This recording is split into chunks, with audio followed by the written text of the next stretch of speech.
السلام علیکم ورحمۃ اللہ وبرکاتہ.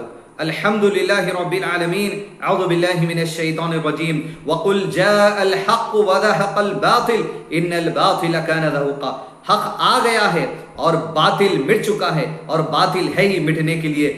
الحمدللہ آج ہندوستان کے سپریم کورٹ کے اس عظیم بہت بڑے فیصلے کے ذریعے سارے دنیا کے لوگوں کو پیغام دے دیا گیا ہے کہ قرآن مجید کی جس آیت کو مٹانے کا ذکر وسیم رضوی اور اس کے چیلے چپاٹے اسلام دشمنوں نے اعتراض کیا تھا، سپریم کورٹ نے آج اس کی عرضی کو ریجیکٹ کر دیا، منہ پر اٹھا کر پھینک دیا کہ اللہ عز و جل کے کلام کی جو عظمت ہے وہ اللہ عز و جل نے غیر مسلموں کے دلوں میں بھی ڈال دی. اور آج سپریم کورٹ کے اس جج نے، اللہ اگر ان کے حق میں ہدایت عطا کرے، وسیم رضوی کی اس پیٹیشن کو ریجیکٹ کر منہ پر مار دیا کہ کیسی احمقانہ اور بے وقوفی بات والے لا کر تم نے کورٹ کے وقت کو برباد کرنے کی کوشش کی ہے. عزیز دوستو، قرآن مجید کے نزول کا مہینہ رمضان مبارک بس ایک رات دور ہے اور اللہ عز و جل کی طرف سے یہ عظیم فیصلہ دنیا کے لوگوں کو الحمدللہ سنا دیا گیا ہے.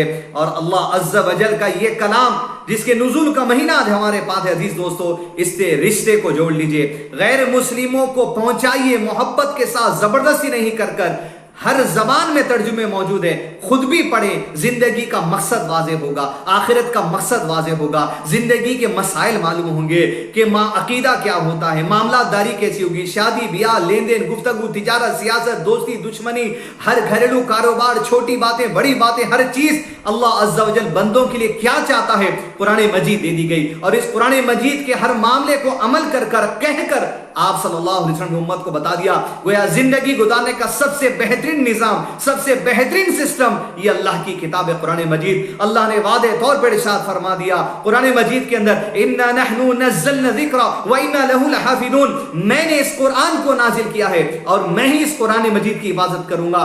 کوئی وسیم رضوی، کوئی دنیا کا آدمی اس قرآن کے زیر زبر کو نہیں ہلا سکتا. عزیز دوستو، اللہ حفاظت میں رکھے گا، ہمیشہ حفاظت میں رہنے والی یہ کتاب ہے. بس ضرورت اس بات کی اس کے قریب ہو، اس کو ویسے سمجھے جیسے اللہ کے نبی صلی اللہ علیہ وسلم نے سمجھایا، اور ویسے سمجھے جیسے نبی صلی اللہ علیہ وسلم سے صحابہ کرام نے سمجھا، اور خود بھی عمل کرے، دوسروں تک بھی اس مبارک پیغام کو پہنچائے. جس طرح سپریم کورٹ نے آج اس فیصلے کے ذریعے دنیا کے لوگوں کو پیغام دے دیا کہ قرآن مجید انصاف والی کتاب، محبت پھیلانے والی کتاب ہے، دہشت گردی پھیلانے والی نہیں بلکہ دہشت گردی کو مٹانے والی کتاب ہے. السلام علیکم ورحمۃ اللہ وبرکاتہ.